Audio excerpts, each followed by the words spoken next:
Good morning, everyone. Thanks, Emily, for being here. And thank you, Cedric, for being here. Welcome.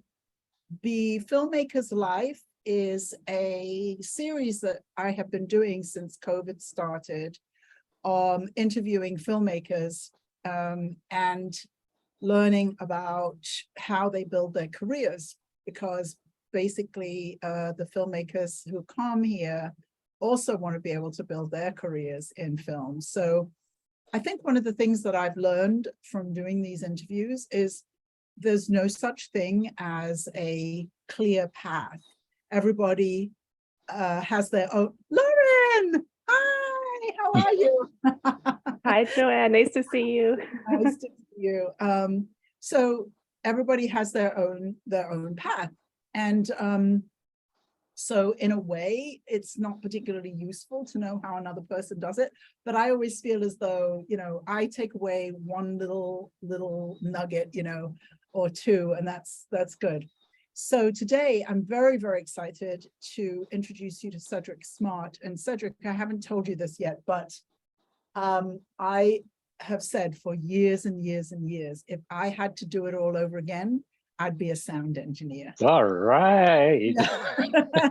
And I would very much enjoy doing that. One of my nicknames is Sound Freak. And this would be a very interesting conversation. Yes. Emily, I don't know why I can't have both of us on the screen. I know we're trying to, we're practicing some things, but now I don't see myself at all. So is it possible to get us both there together so we're like talking and having a conversation? I think eventually Zoom does it. Like it all of a sudden we'll realize that you're both talking, and then it'll put you side by side. But something has changed in my. Anyway, we actually have to finish 10 minutes early today because I'm teaching another class, and we told everybody we were starting at 1, which was kind of bullish, but we did that. So we're going to stop 10 minutes early. And the way we do it is I will ask Cedric questions, and then at the end we'll open it up for questions. So my first question, Cedric, always is, when did you first know that you were a filmmaker? I don't think for a few of us it's knowing that you're a filmmaker. I came into this as through sound. And when I think back about it, I've always enjoyed aspects of sound. I used to DJ actually. Oh. So while in school, at the age of 15, 16, we had like a little DJ group. We used to DJ on weekends. And in fact, it goes back further back than that, actually. My father had these little transistor radios. And it's only when I think back about it, it's like, oh my gosh. I used to take it apart when he went to work and take the speakers out. And put them in little cardboard boxes to make it look like big speakers at the side of the player. So I play that during the day, but you know, when it's time for him to come back, take it back out of the cardboard boxes, put it back in the thing, and put it back together. So I didn't realize, like, you know, at that age you don't think about it, but I always had that technical wannabe, get into the technical type things. But it was always interested in audio. The radio, it wasn't necessarily a TV, right? But it was the radio. It was just a radio with sound. Yeah. I mean, a long time ago, like in ancient history, we used to hear movies over the radio as well. You know, like with Vincent Price and all of these type things. So just that tune I kind of fell in love with, on BBC documentaries. I like to listen to those type things. So I think for me, it wasn't necessarily wanting to be a filmmaker. I kind of segued into that. I spent a lot of years actually at a recording studio. So I recorded a bunch of different like singers, artists. We did a lot of commercials as well. And I remember one time a television station wanted the manager of that station to come and work on a a broadcaster, OB as they call it, an outside broadcast vehicle truck. And he can make it. So he said, hey, I'll send Cedric to do it and that kind of. I have no idea about TV and broadcast and that kind of thing, but you know, I have a studio understanding of sound. And so I went out to that thinking, well, yeah, you know, I'm a studio engineer, I know all of this stuff. But it was a different discipline. You know, it was live broadcast. There was no take 2 and take 3. You know, if you don't get it in that moment in the broadcast, you miss the whole thing. So, you know, I had a bunch of people yelling at me, no, I need to get that. No, I was like, oh, okay, right, okay, yeah. So yeah, I didn't necessarily want to be a filmmaker. Coming out of the studio, you know, again, he couldn't make it first shoot. You missed a whole bit there because how were you even at that job? Oh, Did you study sound in school? Okay. You went to college or? Okay, that's true. Yeah. A friend of mine actually, who was a friend of the studio owner. That's how a lot of things actually happen in where I'm at in Trinidad and Caribbean, on some level. Yes. She just introduced me to the manager of the studio. I said, like, yeah, he's into audio and that kind of thing. So I was there for a few months, just, you know, not getting paid or anything, but just kind of just fiddling around. And then, you know, within a year, I started doing my, you know, I was able to, you know, do real jobs, actually mess with the equipment and that kind of thing. So, yeah. It's so typical. I mean, you said it's kind of, this is the way it is in Trinidad, you know, but I think that what I see is everywhere film is like that. Oh, okay. I didn't know. Partly it's about relationships. Yes, definitely. It's also this kind of apprentice system, which I was one, yes. Now that doesn't exist anymore. It used to be the only way you learned a trade or a craft. Right, back in true. the Middle Ages, that's what you did. You joined the blacksmiths union, or you joined the carpenters union. They weren't called unions back then, and then you studied for 17 years or something, and then you became a master carpenter, or you became a master blacksmith. But I feel as though film is very much that way. Right. Yeah. Today. And so you work in your job, and then you get to go and, you know, and that's considered normal to learn that way. Yeah. Okay. Yeah. Yeah, well, we have stuff like film schools and stuff now, you know, there's a bunch of people coming out of that, but somehow I don't see them segueing into the thing unless if they, you know, hook up with, as you say, some type of mentor or something, but it'll be an easier transition. Right. So yeah, we have film schools now. Yes, that studio that you worked at, what kind of work did they have? Because it sounded as though that broadcast thing was unusual. Well, they're the television stations, and I was at the recording studio where we did music and commercials, recording ads, right?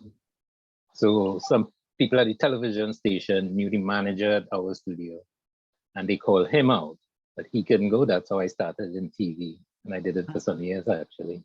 Yeah. So when you switched over to TV, what were you doing? Was it sound? Was it audio work that you were doing there?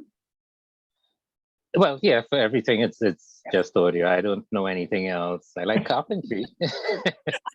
But I didn't switch actually. I did TV as well, which is TV is a thing that just wouldn't happen like every day unless you're employed at the TV station.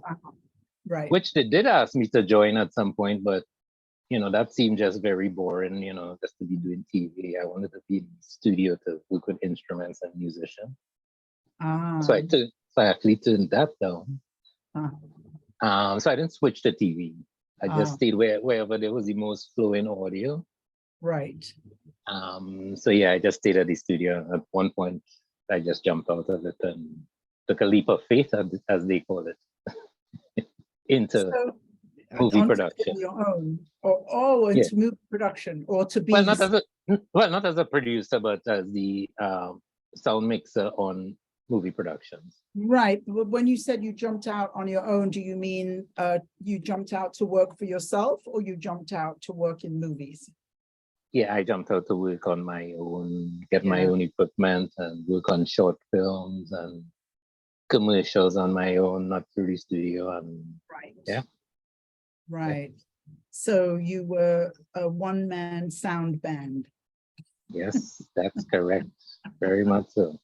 And then so with the kind of work that you do on whether it's short films or feature films, are you one that people are hired to come on set and work on set? Yes, that role is a production sound mixer. Mhm. That's primarily the department I was working in as the sound mixer on productions. Which the responsibility with that is I have to get all the gear together or make a list of it to get hired in if I don't have it. And if there's anyone else to be in my department, as they call it, because everything is a department, like camera department, sound department, I'm also responsible for whoever else is in my department. Unless if it's a low budget film and somebody says, my cousin will help you out, which has happened. So yeah, that's how it is. So production sound mixer, what's the difference between that and the title sound recordist? It's the same thing. It's the same thing. I think what happens is there was like a European and North American divide. Because in post-production it's called a remixer, and then in the next region it's called a dub. It is a dub and mix or something like that, which is just means that the audio guy in post-production. So it just depends on what region you kind of want to go with terminology. Right. Okay. It's funny because sound recordist, I kind of imagine this guy with headphones on and a microphone in the marshes or something, trying to get a bird. They do that too, yeah.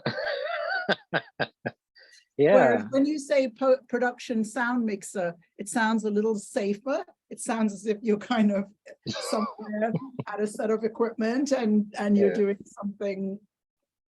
Yeah. No, I understand what you mean. Production, because I guess it's because of the word production. Production kind of says that it's like a movie thing, the production that you're working on, and you're the sound mixer for that production, I guess. And sound recordist is just kind of more to the point. I'm going to record a sound. So yeah, but it's the same thing. So on any given project, whether it's a commercial, a short film, or a feature film, whatever, you're responsible for all of that, is what you're saying. Correct. Yes. Correct. Supposed to be responsible for all of that.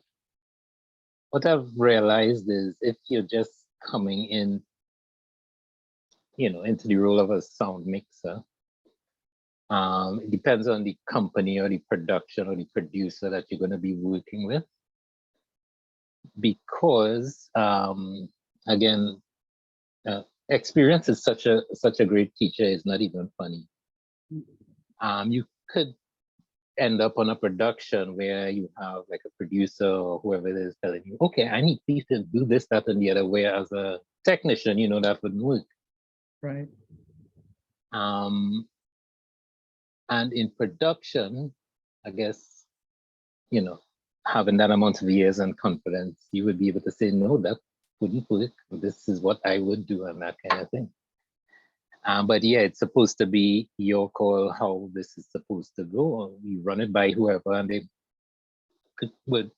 the nicest thing to do is they give you a reason. No, I prefer if you do it this way because there's that and the other kind of thing, Right. But you're responsible for technically how you set up and capture audio on any given day. one of my earliest experiences, I was working with two different editors on the same project. And some days I would go to one editor, and some days it was something like Tuesdays and Thursdays I was with one editor, and Monday, Wednesday, Friday I was with the other editor, or something like that. And I would go in with a paper edit. And when I worked with one editor, he was a musician, and the paper edit had a rhythm to it. You know, actually, this was a piece about Peter. This is a long time ago. About Peter Minshall, who's a Trinidadian artist, and it was such a joy to work with him. And I could hear the rhythm in the edit, and he could hear it better than I did. You know. Then I would go and I would work with the other guy, and he would see my you know, in and out edit, and he would just go kind of like, we'll start there, and he would just choose something, nothing to do with my edit points. Right. And it was this huge, I've never told this story before. It was this huge lesson for me about the difference between working with an artist and working with a technician. Yeah. A bad technician at that. Okay, well, yeah. Question for you, actually. Would this technician enjoy being a technician in terms of, okay, that's another thing. Because you find it with like a lot, well, I'm finding it with myself and a couple other guys that I've known who, you know, a little bit older. You know, we kind of segue from just being, you know, okay, let's put a microphone on this kind of thing. And they started like appreciation sound and the sound quality and the quality of things a little bit more. So that we want to have, well, just have that quality of work. And even in recording, actually, oh, how can I tailor this to sound like this as opposed to just putting in a microphone and recording something? So I think for some of us, we kind of segue into being an artist as well. I kind of like to think of myself as an audio artist as well, because, well, for me personally, yes, I want to hear a particular thing, given a particular circumstance. Example, just to clarify that, which was a good example. Have you seen this movie, The King's Speech? Yes. Right. Remember when he actually was giving a speech and that kind of thing? How they tailor the sound of that, it actually sounds like whatever it was, microphone and radio, you know? Right. I could hear that. I've paid attention to that. I could hear that. It wasn't just like, oh, you know, let's do this movie and now he's saying something, let's, you know, push up the levels and have it out there. Every little thing has to be done a particular way. So for some of us, we become artists, you know, like it or not. Some of us actually become artists, you know. One of my favorite sound stories about a film was the sound people who recreated the concert. Oh, what was it called? Oh, very famous concert in the 80s. That Bohemian Rhapsody ends. So when Queen comes out, at that concert, they recreated the sound from that concert. It was in the 80s, the equipment of the 80s, the sound, the stage, the crowd, the mic used. Even speakers were different as well. The speaker cabinets were a different thing as well. So a different type of sound came from those speakers. Yes. And then recently, I sort of watched the Oscars a bit, and my only disappointment was that All Quiet on the Western Front didn't win Best Sound.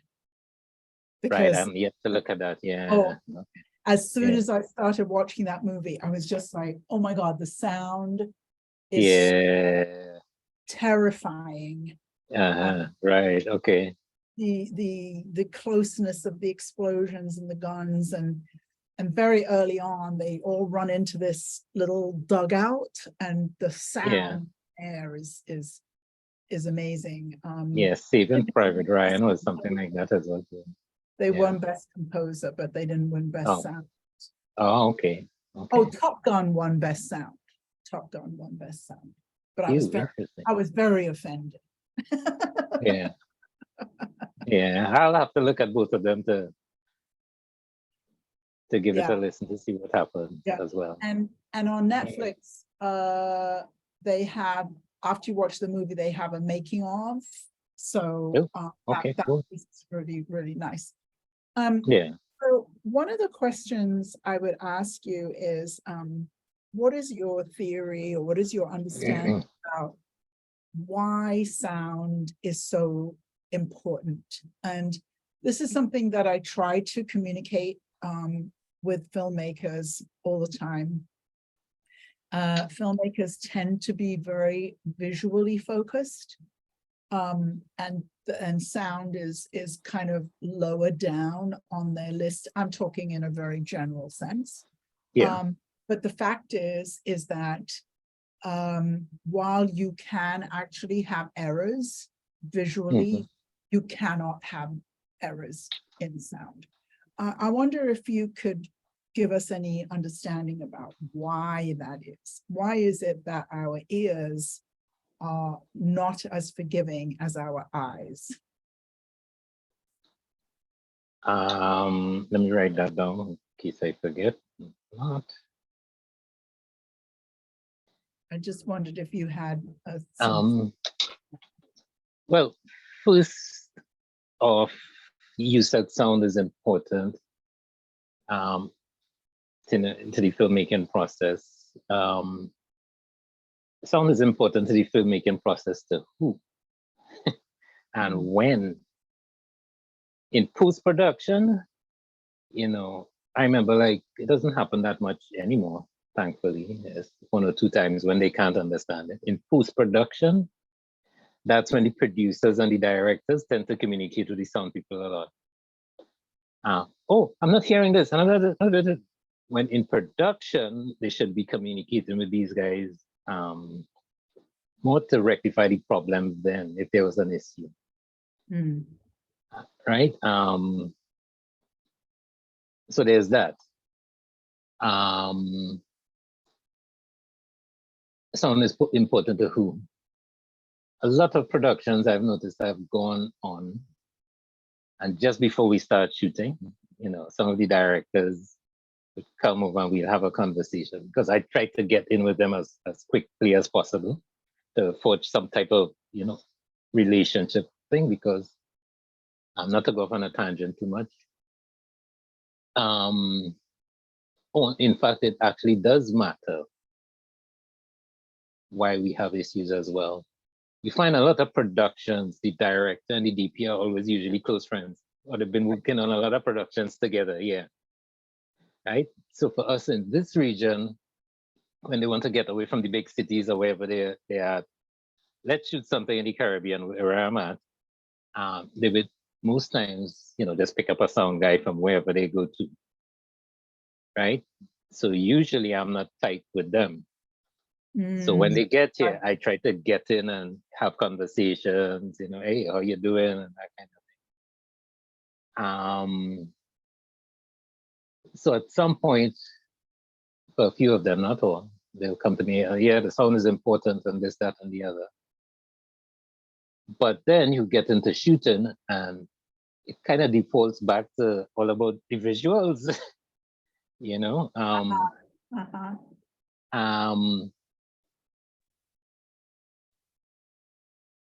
Now, when that happens, and for some years now, actually, I kind of just don't sit back and let that play out, because I don't want to get the calls in post-production, right? Because, you're supposed to give up you're supposed to hand over your number and your email address at the beginning of the production.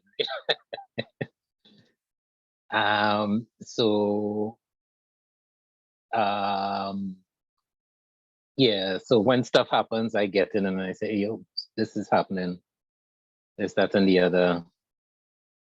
We probably have like a short talk about it, but it's still always about camera and Yes. how can you tailor your audio and what you need to do around what we have now in terms of camera. And it happened just recently, so it's actually pretty fresh in my mind. Not as though the sound people, it's not an excuse, not as though the sound people can't get stuff together, because I try to be ahead of, whatever is happening on set. But when you have a camera, you go from shooting this to shooting that over here. There needs to be adjustment with sound. Yes. Maybe I have to move a bunch of microphones around or change from one set of microphones to, and usually I would probably get, no, we don't have time for that. We're losing light, which is usually the big thing. We're losing light. Okay. How do you fight that? Right? So is it who is it important to and when? I think it's something that needs a harder look. Again, they come to you, they say it's important, but when you start shooting, usually it's about camera. So I don't know how that has to be fixed. Oh, and the other thing is actually the other point. It's actually the one discipline on set that you don't see. You see the makeup. Oh, I see. The light is kind of shining off her nose and her forehead, so the makeup person is running and do this. Oh, the wardrobe, the colors are not even and that kind of thing. I need to neaten up. And the camera, okay, it's you getting flares on this side, or it's too hot here, or you need to be exposed. Sound, you have these sound recorders at the director who wears a headset. Sonically, they hear stuff, but it's not as detailed as we would. So if it's like a really big noise that is out there, then they'll pick up on it and they'll look for you to say, oh, that's when you usually go over it. But it's usually the thing that not everybody picks up on and will jump on board with. If the camera does something where even the makeup people, everybody, oh, the camera just shook and everybody, if it's something happens, sound, nobody knows, so you don't have that support. Yes. Yeah. Well, in a way, the filmmakers who are hiring you are already a bit of ahead of the game because they're choosing somebody who has a lot of experience. I think that it's very common for filmmakers to hire a less experienced sound person because they haven't really realized the incredible importance. And I'll give you an example that's always at the top of my mind. I have a client, his film just came out. It won Best Feature at 2 film festivals. Nice. Okay. It just came out a month ago. It's already making money. Yes. All right. He shot the film and he had to spend a year fixing the sound. And he had to ADR every single actor's lines in the entire. Right. And it took him about a year to do it. Yeah, that's unfortunate because you have to track down these people. You have to get their time, book studio time. And what someone says is you don't get that genuine thing of the performance on the day unless the actor gets back into it and that kind of thing. But that's another discussion. So an interesting process that happened. I had introduced him to somebody who was interested in working on that sound for him, and I thought it sounded. We did a couple of test scenes, and the sound person, I thought it sounded good, but to the filmmaker, it sounded too perfect. Exactly that. I did a project, and that's what happened. Yes, that's exactly what happened. Yeah, I actually don't like too perfect as well. If somebody turns this way, You need to hear a little difference in the audio. Yes. And I could actually tell, you know, if you look down, it's a different type sound. If you look up, Yes. it's a different sound. Yes. In ADR, it's all the same. No matter what the person does, it's all the same sound. And subliminally, I think a lot of the audience pick up on it as well, but we just don't know. Yes. Oh, but to be fair, some of these big budget movies like action films, Mad Max was a lot of ADR, but it was properly well done. You know? Yes, yes, yes. This was a micro budget film, and Yeah. he spent an entire year. This was a very young man. Oh That's gosh. a self-discipline to do that, and Yeah. you know, that sound engineer that he certainly wasn't to start with, you know. Yeah. Right. It was a hard lesson. I don't really understand why the sound was so off, but it was. I mean, when I first saw the first rough Oh, cut, you saw it? Okay. yes. Yeah. Okay. I look at my clients' films very early on, so Okay. Good. you know, I looked at the rough cut and I was like, oh gosh, I mean, so much I couldn't hear what people were saying, and it was really a mess. I don't know why. I don't know why. Right. Yeah. There. I mean, it could just be a bunch of different things, but yeah. Yeah. Yes. And then the last piece of the sequence is the delivery to the distributor piece. And what I see is that it's far more likely that audio problems are going to be what causes QC to quality control to flag sound than anything to do with picture. Picture is fine. It's fine. But that's a bit of information for me as well. I didn't know that. Yeah. Yes, very common. And one of the pieces about that is the incorrect, I don't know what the right word would be, but it's delivery format. Stems. It's about the stems and stems not being, I don't think I can articulate it properly, but that sometimes you have to format the audio in a particular way, like I think it's net. Is it net? Or was it HBO once upon a time? It had to be like in Dolby. It has to be like Dolby encoded, right? So you have to find an editing software, or now there's standalone software that you could stamp the audio file with to give it a name, a term, within Dolby encryption, right? So I know for a lot of them, it could be Dolby encryption, Dolby 5.1, which is like stems as well too, because you have like the center channel, the surround, left and right as well. So there are a bunch of formats, and we have the internet these days. You could just jump on and find, how to send this to the client or whatever it is. So it's out there. It's not rocket science. Right. Yeah. I had a very interesting experience a couple of years ago. A low budget film, probably micro budget. Anyway, SAG ultra low budget film. Very good, very good.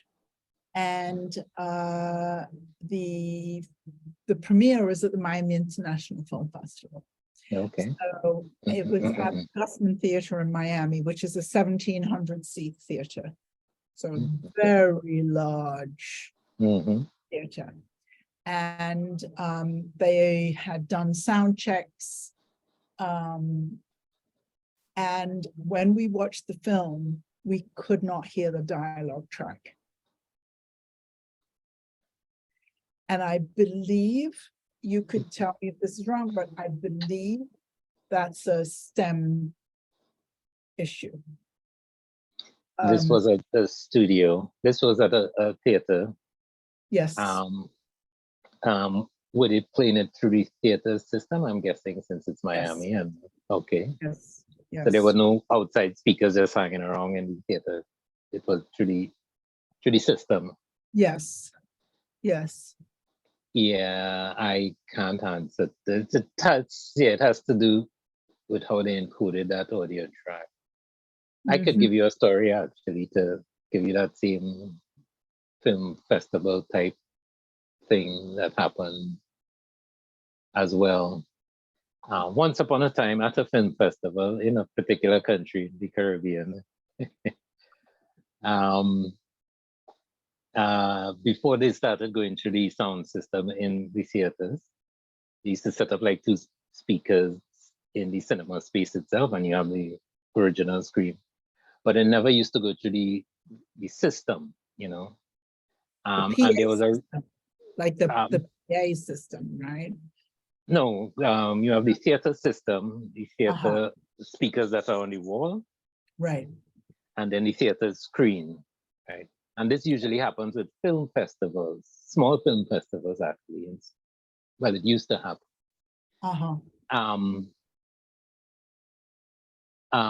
This festival did not used to go through the cinema's audio system. They used to bring along 2 speakers and put it on next to the screen for, you know, playback of the movie type thing. But what did, and I understand why, for you to mess, which is a good thing actually, for you to mess with the theater's sound system, most of these theaters, they are certified. You know, they're certified by Dolby, they're certified by HDX. So you can't just go and start tweaking stuff. You know, there are certified engineers to fly down to your country and set stuff up.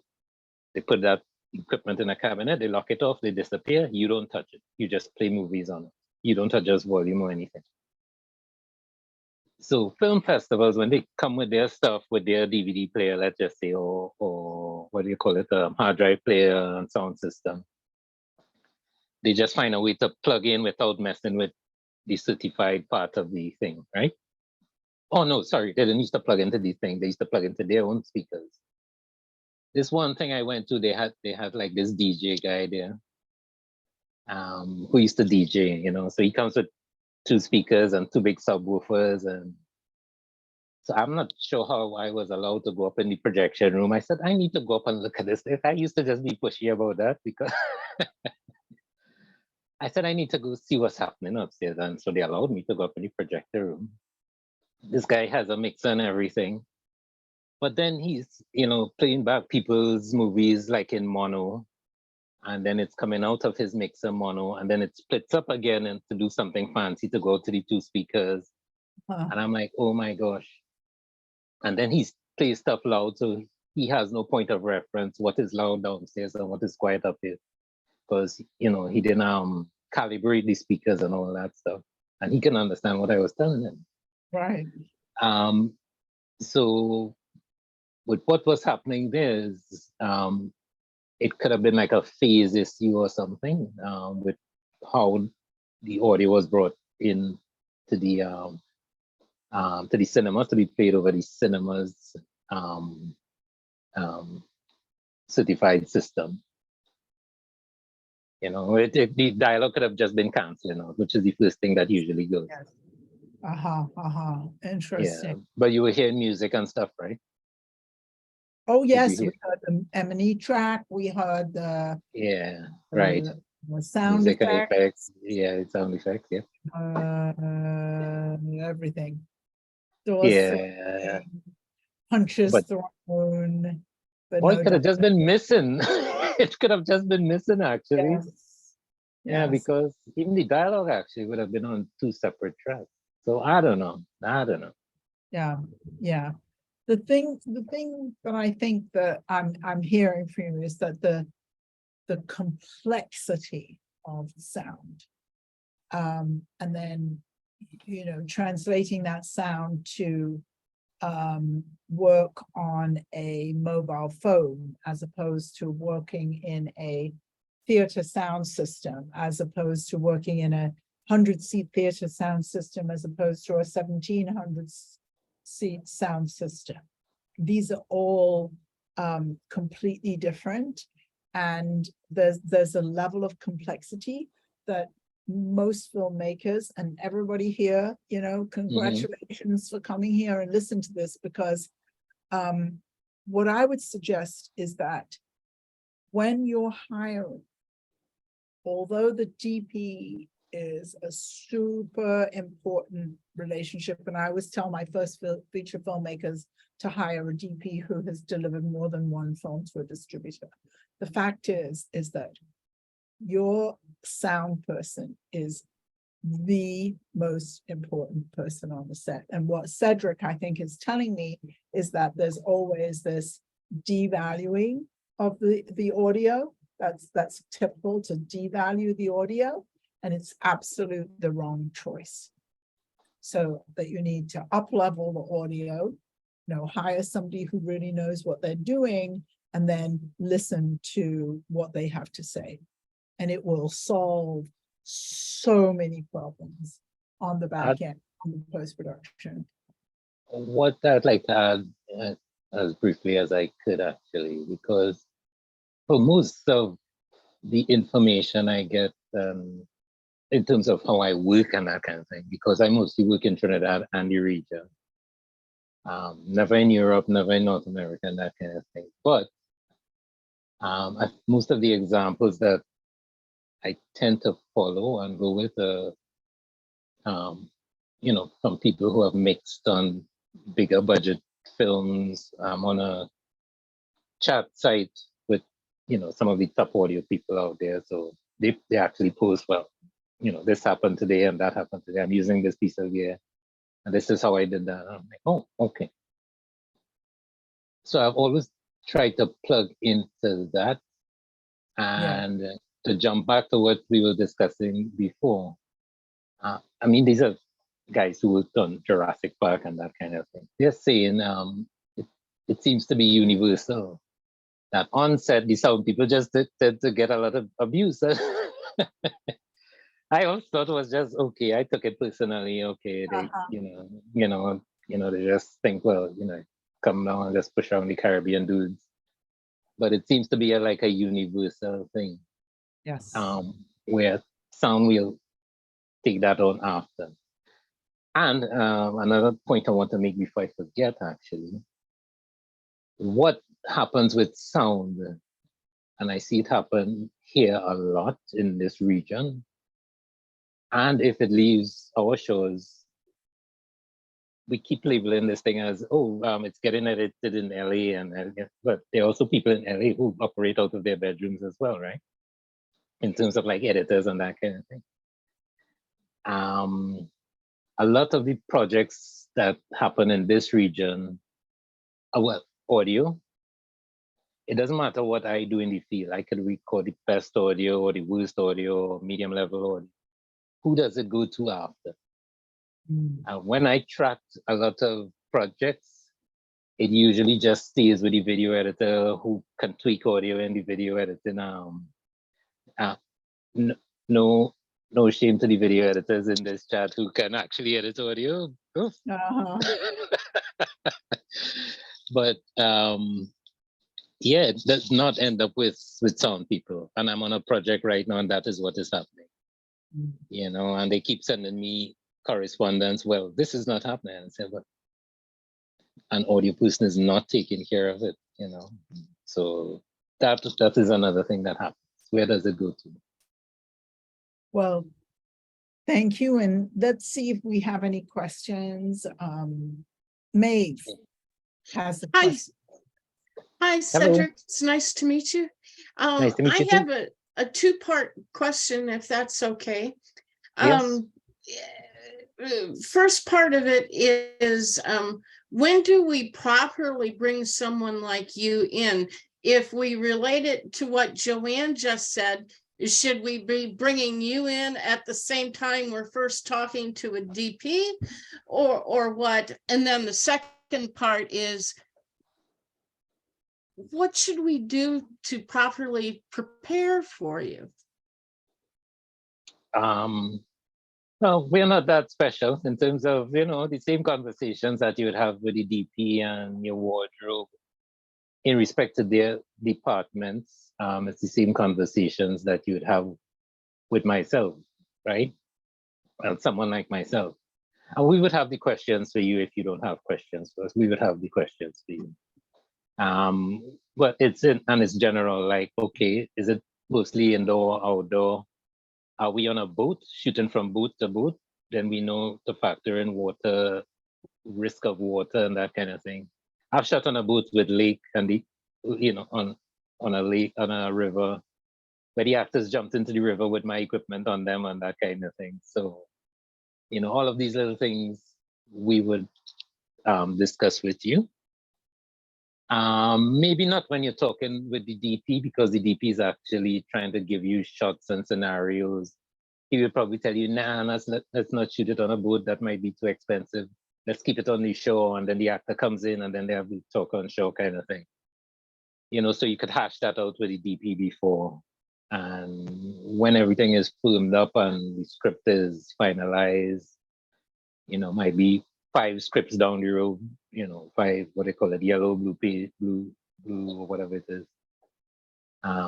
When you get to that point, then you could start talking to us. Oh, send us the script.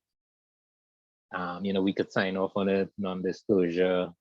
But that is when we usually break it down, and then we get back to you. With the equipment requirements, maybe you would have to factor that into your budget, which is something you need to know in the early part of your process. So we break down the script actually, and how much people we would probably need in our department, just like one boom operator and a utility technician as well, right? So we don't come in at the same time as DP, finalize your script, get it to us, and let us work out the technicals, and, we could have a discussion after that. Great. Thank you. In the interest of time, because I ran over, I'm going to go quickly to Okay. Martin, and then, Lauren, and then. Yeah, we have 2 minutes again. Okay. Yes. Go ahead, Lauren. I'll make this quick. Okay. How do you deal with sound recording on set in Trinidad during the rainy season? Like, I'm thinking about rain falling on galvanized and just, equipment. What are so quickly some of the things you do to make that happen? I haven't figured that out as yet. I've tried a few things. Once we filmed in like a short, a little hut. It was supposed to be like a kidnapped victim in a little hut type thing. So they actually built a little hut. So it was a little, what's this, 4x4, 5x5 thing, galvanized roof. So we came out, we saw it, rainy season, mud this deep actually. So I actually talked to them about just getting like sponge to put on the rooftop itself. Of course, you have to try and rainproof your gear if you could stay under an umbrella some distance away. But the thing about recording in Trinidad is our spaces are usually very small. Even if you try to fix that one galvanized roof, the neighbors and across the street, everything is resonating with water falling on it. So half the time I cannot. Project last August, same thing happened. What you can do is make that part of your production. Right. Have the cameras see it. Have the actor probably come in with an umbrella or something wet, and the audience usually buys into it right away. So you don't have to try and clean it up in post-production. It actually gives your soundtrack a nice rich texture because, oh, she has rain. It's not too clean. Actually, it works out much nicer. Great, thank you. Welcome. What a great question. Thank you. And Pramana, close us out. Hello. Hello. It's been so exciting for me because I'm interested in learning about sound. My question is, do you offer consulting services?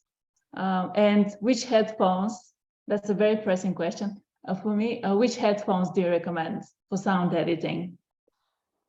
For sound editing, okay. I'm usually in the field in production, and we have a type of headphones that most of us would use in the field in production. That's a Sennheiser HD280. And there's the Shure 7506. No, sorry, Sony 7506. Those are like the two industry standards. For that is for in the field. And why is that a field headphone? Is because they're closed off and no sound gets in. In the studio, you would want something with like an open back, as they call it, so that sound from the room could get into the studio. So it actually kind of matches up with like your studio speakers, right? So look for open back over ear for in your studio edit. And which ones are these? The AKG? So what? This one is AKG 240. This is actually a cheap one, but it's actually pretty good. Thank you so much. You're very welcome. And consulting services, are you happy to consult independent filmmakers? Yeah, of course. You can run that through Joanne and their site and their platform, and I'll be happy to. Thank you so much. Yeah, Very that's a good idea, Pramana. Pramana made her film and did everything, shot everything, Oh, wow. That's work. everything. Yeah. And she has Yeah. a lot of horses. Oh, yeah. Oh, okay. That's very It's all special. about wild Yeah. horses. Yeah. Wow. Yes. Well, thank you so much, Cedric. This was absolutely awesome. Thank you for having me. I thought this was going to be hard. No, we try to. This was pretty deep, I think, though. So Yeah. we learned a lot about sound. And Mhm. as I said, you know, for my clients, I just really want them to understand the importance and to bring in somebody early on and listen to them. I think is the lesson we got today. Right. I was just about to say my last bit of thing that I want to inject is exactly what you said. Find a sound person, you know, get recommendations or something, and listen to that person on set. You know, if they say, well, yeah, we need to do so and so and so. Listen to some of that it would probably save you in the long run, having to ADR your entire film. Yes, exactly. You don't want to do that. Yeah. Thank you so much. You're very welcome. We have to be here. a little 7-minute break before the class, if you are joining us for the class. Hi, Alberta. I saw What'd a you message from Alberta just saying, hi, Alberta. Yes, it's called 7 Habits for Highly Successful Fundraisers, which is just sort of, I always say I teach filmmakers the things that they don't want to know. So fundraising, yes, get that money. All right, thank you so much, Cedric, for coming. Thanks everybody for being here. And I hope you learned a lot. I learned a lot today. Thank you so much. Bye-bye. Talk to you Thanks. soon. Bye. Bye-bye.